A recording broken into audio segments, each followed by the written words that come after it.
Hi friends, ಇವತ್ತಿನ ದಿನ ಗರಿಗರಿಯಾದ hotel style dosa ಯಾವ ಥರ ಮಾಡೋದನ್ನೋದು ಹೇಳ್ಕೊಡ್ತೀನಿ, ಬನ್ನಿ ನೋಡೋಣ.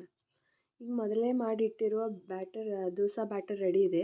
ಅದಕ್ಕೆ ಸ್ವಲ್ಪ ಸಾಲ್ಟ್ ಹಾಕಿ ಫುಲ್ ಮಿಕ್ಸ್ ಮಾಡಬೇಕು. ಅದನ್ನು ಅಂದರೆ ಎಲ್ಲ ಕಡೆಯೂ ಸಾಲ್ಟ್ ಎಲ್ಲ ಮಿಕ್ಸ್ ಆಗೋ ಥರ ಮಿಕ್ಸ್ ಮಾಡಬೇಕು. ಆಮೇಲೆ ಅದಕ್ಕಿಂತ ಮೊದಲೇ ಒಂದು ಸ್ವಲ್ಪ ಕಾಯಕ್ಕೆ ಇಟ್ಟಿರಬೇಕು ಹಂಚು. ಅದು ಫುಲ್ ಕಾದ ನಂತರ ಅಲ್ಲಿ ಒಂದು ಟ್ರಿಕ್ಸ್ ಇದೆ ಫ್ರೆಂಡ್ಸ್. ಅಲ್ಲಿ ಗರಿ ಕರೆಕ್ಟಾಗಿ ದೋಸೆ ಬರಬೇಕಂದ್ರೆ ಒಂದು ಟ್ರಿಕ್ಸ್ ಇದೆ. ಅದೇನೆಂದರೆ, ಮೊದಲಿಗೆ ನಾವು ಫ್ಲೇಮ್ ಏನು ಮಾಡಬೇಕಂದ್ರೆ ಹೈ ಇಡಬೇಕು. ಬಟ್ ಅದು ದೋಸೆ ಹಾಕಬೇಕಾದ್ರೆ ಲೋ ಫ್ಲೇಮ್ ಇಟ್ಟು ದೋಸೆ ಹಾಕಿದ ನಂತರ ಮತ್ತೆ ಹೈ ಫ್ಲೇಮ್ ಇಡಬೇಕು ಮ್ಯಾಮ್.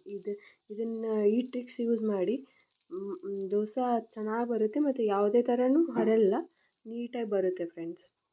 ನೋಡಿ, ಈ ಥರ ಬಂದಮೇಲೆ ಅದಕ್ಕೆ ಮೇಲೆ ಆಯಿಲ್ ಹಚ್ಚಬೇಕು ಫ್ರೆಂಡ್ಸ್. ಒಂದು ಸ್ವಲ್ಪ ಆಯಿಲ್ ಹಚ್ಚಿದರೆ ಚೆನ್ನಾಗಿ ಅದು ಕ್ರಿಸ್ಪಿ ಆಗುತ್ತೆ. ನೋಡಿ ಯಾವ ಥರ ಕಾಯ್ತಾ ಇದೆ ನೋಡಿ. ಫುಲ್ ಅದು ಬ್ರೌನ್ ಕಲರ್ ಬರುವವರೆಗೂ ಅದನ್ನು ಇದನ್ನು ಮಾಡಬೇಕು ಫ್ರೆಂಡ್ಸ್, ಬೇಯಿಸ್ಕೋಬೇಕದು. ಅದನ್ನು ನೋಡಿ ಯಾವ ಥರ ಬ್ರೌನ್ ಕಲರ್ ಬರೋವರೆಗೆ ಬಿಟ್ಟ ಮೇಲೆ ಅದು ಈ ಥರ ಬಂದಮೇಲೆ ಅದು ದೋಸೆ ತೆಗಿಬೇಕು ಫ್ರೆಂಡ್ಸ್. ನೋಡಿ ಯಾವ ಥರ ಗರಿಯಾದ ಕ್ರಿಸ್ಪಿಯಾದ ಕ್ರಂಚಿಯಾದ ದೋಸೆ ಯಾವ ಥರ ಬಂದಿದೆ.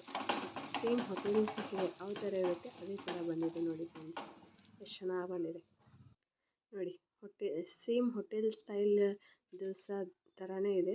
ಇದ್ರ ಜೊತೆಗೆ ಬಟಾಟೆ ಪಲ್ಯ ಆಮೇಲೆ ಕೊಬ್ಬರಿ ಚಟ್ನಿ ಕಾಂಬಿನೇಷನ್ ಚೆನ್ನಾಗಿರುತ್ತೆ ಫ್ರೆಂಡ್ಸ್. ಸೇಮ್ ಹೋಟೆಲ್ದಾಗ ಯಾವ ಥರ ತಿಂದಿರ್ತೀವೋ ಅದೇ ಥರ ಟೇಸ್ಟ್ ಕೊಡಾಗ್ತಿದೆ. ಇದೇ ಥರ ನಿಮ್ಗೆ ಲೈಕ್ ಆದರೆ ಲೈಕ್ ಮಾಡಿ, ಸಬ್ಸ್ಕ್ರೈಬ್ ಮಾಡಿ, ಶೇರ್ ಮಾಡಿ ಫ್ರೆಂಡ್ಸ್. ಮತ್ತೆ ಬೇರೆ ವಿಡಿಯೋಸ್ಗಾಗಿ ಥ್ಯಾಂಕ್ ಯು.